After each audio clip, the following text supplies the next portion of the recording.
My name's Shirley Scotch and I'm Research Chair of the Australian Institute of International Affairs.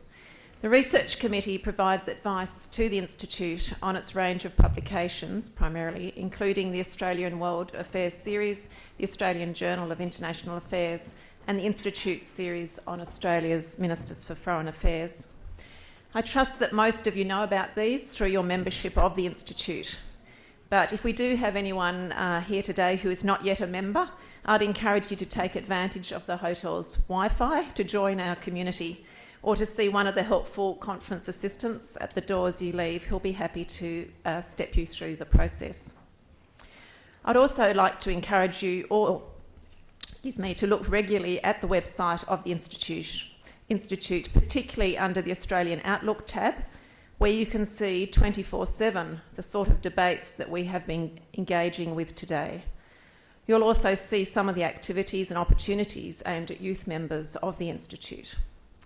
Here on the stage, I have some of the people who make these events and activities possible, each of whom is just going to say a very few brief words today. First of all, I'd like to introduce you to Ewan Crone, who has made possible the Ewan Crone Asian Awareness Scholarships. Ewan.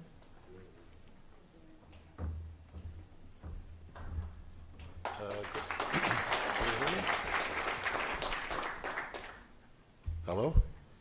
Okay, good.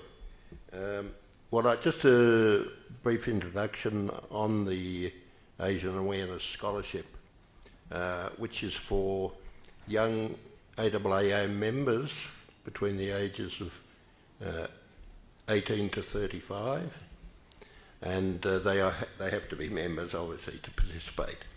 But the idea is to provide them the opportunity to deepen their awareness of Asian countries or a particular aspect of Asia.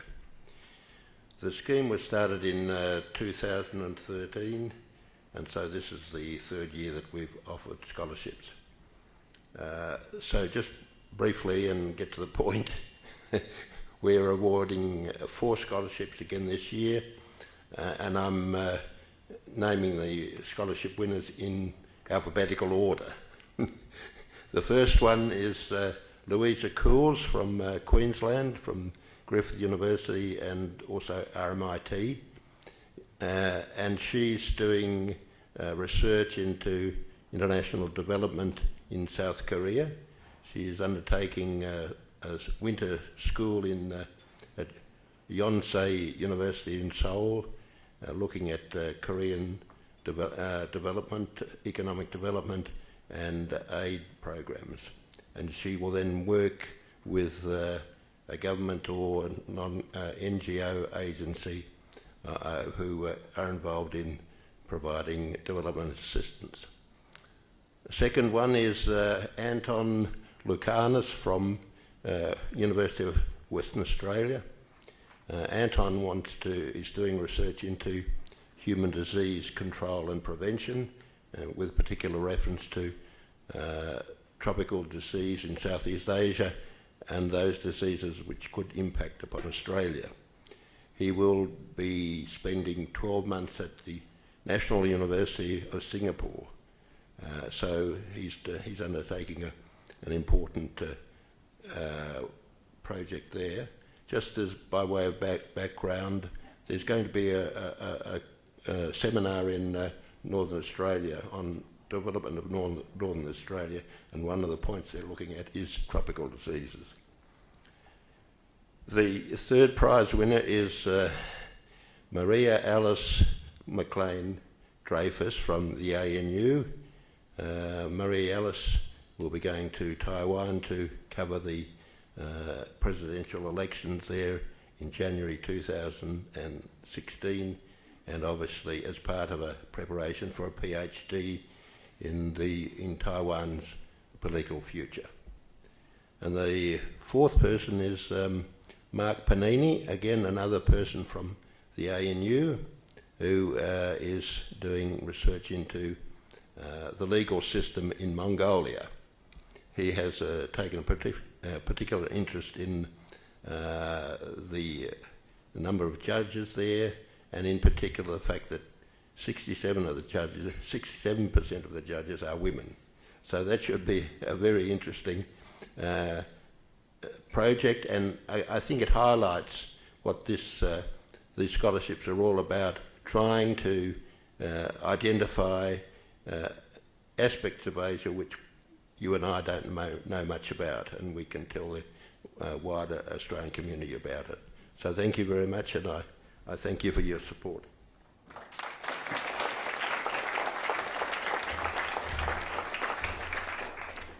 Thank you, Ewan. That's a marvellous contribution. Second, this afternoon, John Robbins is going to join us, who has contributed so much across a range of Institute activities. He's here today to announce this year's winners of the Young Diplomats program. John, welcome. Thank you, Shirley.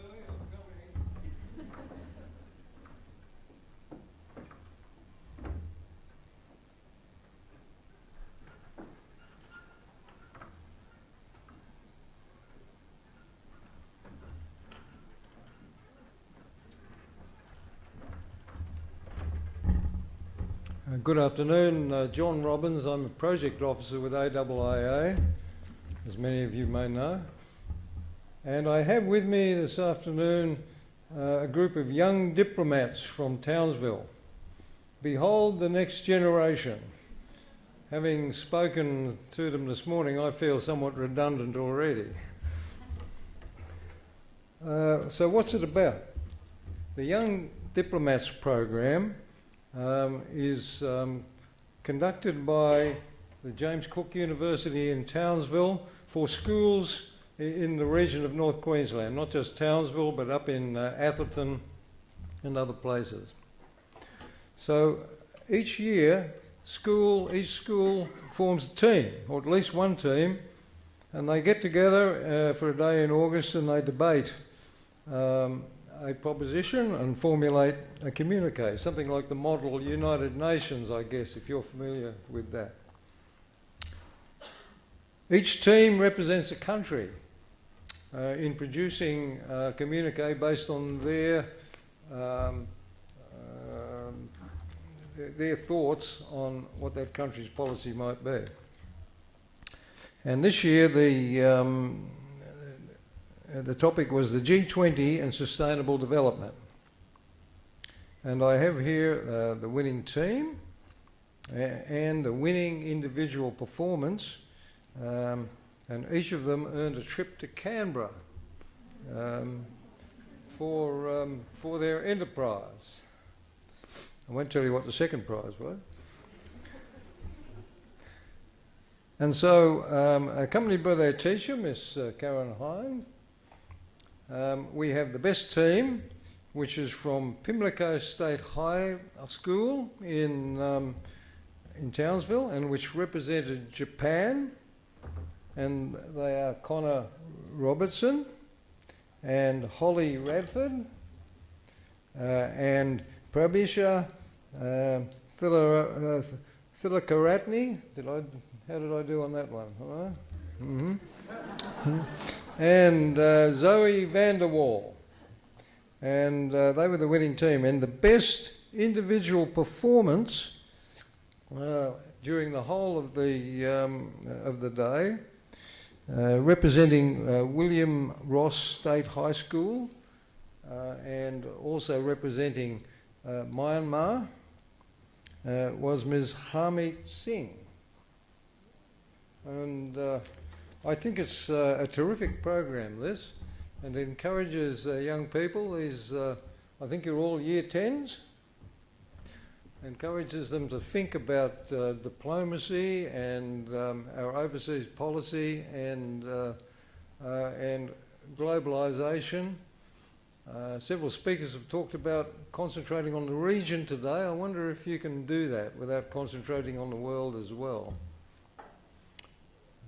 So it is a great program, and I commend them to you.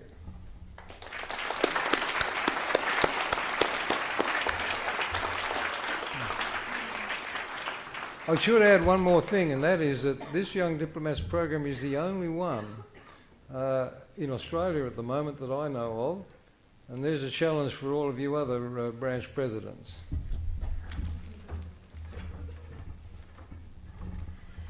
Thanks, John. And I think it's fitting today that the last word goes to Melissa Connolly Tyler, our wonderful and energetic National Executive Director.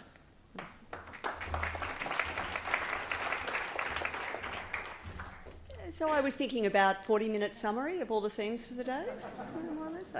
So it's been a rich day, it's been a long day, and really I just have one observation and some thanks. My observation is that looking around the room today, what I've seen is a community, an international relations community. We don't get together as often as we probably should, and I'm really glad that we've been able to bring the National Conference to a scale where we can bring so many people together. Now, many of you know the AIIA doesn't have a view on any of the topics that we've discussed today. We're not even really a think tank, though we're very happy to do well in the global rankings. What we are is we're a platform for debate. We want to take the important issues of the time, get them to the audiences that wish to discuss them in a format that's going to engage them. And that's what we should be doing. Now, across the country, we do events. We do 200 events across 7 states and territories per year. We have a range of publications, everything from the highly ranked academic Australian Journal of International Affairs, through to book series, through to a very popular Australian Outlook blog. We do international engagement and dialogues with other institutes like us around the world. So we were originally, for example, a branch of Chatham House, and we maintain relationships with 116 other institutes like ourselves around the world. And finally, we have a range of youth engagement, schools programs, careers fairs, young professionals, internships, and I was really pleased that we could end today by showing you some of those things that we do around the country. Now, perhaps the amazing thing about all of that is that we do that with less than 4 full-time equivalent staff around the country. And the only way that's possible is because of the number of people passionate about international affairs who want to get involved. As office bearers, interns, volunteers, writers, people who care about having a conversation about international affairs in this country. And I'm going to just thank 2 of them now. So if I can warn Cam Hawker and Dale Redden, if I can get you to come up to the stage. We have 2 of our national executive who are retiring this year. I think great examples of times in your life that you might get particularly involved in the AIIA. So Dale came to us after a long diplomatic career, and I think has found a very friendly community of people who enjoy working with him, where he can really share his skills and make a difference to our organisation. Cameron joined us as an intern originally, wanting to find out what his career in international affairs might be. He's worked for a number of politicians, I'm not sure if I should mention them all at this point, since then, and then became our branch president and has led ACT branch very ably over the last few years. So I want to thank both of them, publicly acknowledge them, and there's a little gift waiting for you just over there. Thank you. Okay. What it leads me to think is, how do people progress in this community? How do people try to build those careers in international affairs? And there's a lot that we as an institute can do to help that. Yesterday, a number of the people in this room were part of masterclasses, which were hosted at DFAT Civic. We had some of our fellows, very senior people who we've honoured for their lifetime contribution to Australia's international affairs, give small group masterclasses to try to share some of those insights. I think we had another great example where we heard about Michael Sheldrick, where some of the members of the AIIA for WA who could, people who have now amassed a little bit of money during their life, could put that into a fund which now funds young people like Michael. It gave him his chance to go and do field work in India, which was absolutely vital for him getting the nomination, I believe, for Young Western Australian of the Year, which has then moved his career internationally. So I think if you look at all of that, if you look at people like Ewan Crone who've made this commitment, you can see just what's possible if we see ourselves as a community. So my message to you is that wherever you are in the country, get involved in the AIIA. That could be subscribe to the Australian Outlook blog, that's just going onto the page and putting in your email address.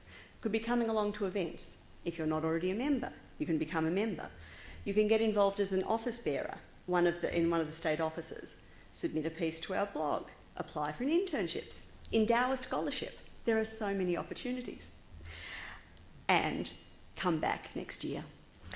It's your community and we really want you to feel a part of it. So in your folders, you'll see there's an evaluation form. We're really getting to the end now. We'd love you to fill that in and drop it off on your way out, particularly so we know what to do right next year. And as you do that, I'll just say our final thanks. Thanks to the Department of Foreign Affairs and Trade for their sponsorship. Thanks to our session sponsors, Northrop Grumman and Campaign for Australian Aid. To our publisher, Routledge, Taylor and Francis. I'd like to thank every one of our speakers, chairs, masterclass leaders and participants, and of course our organising team.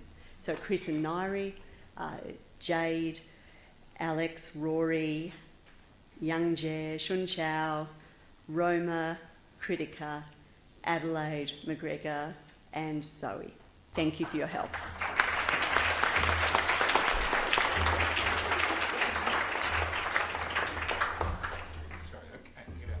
And we'll see you next year.